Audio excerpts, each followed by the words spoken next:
may nagagawa na dito sa ating harapan ng barangay. Dudugtong na nila yung naputol na wire. Meron na sila doon sa taas. Diyan yung gagawad natin.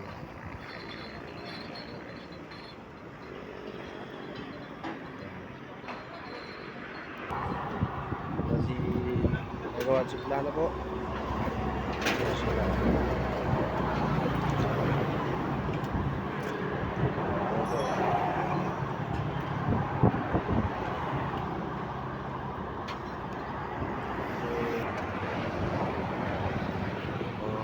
Gagawad kasi gagawad sa plano mo.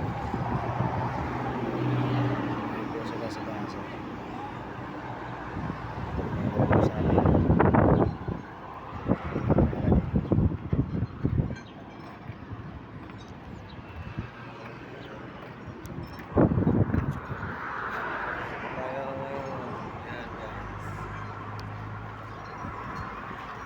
Ito po yung namamasada dito sa atin.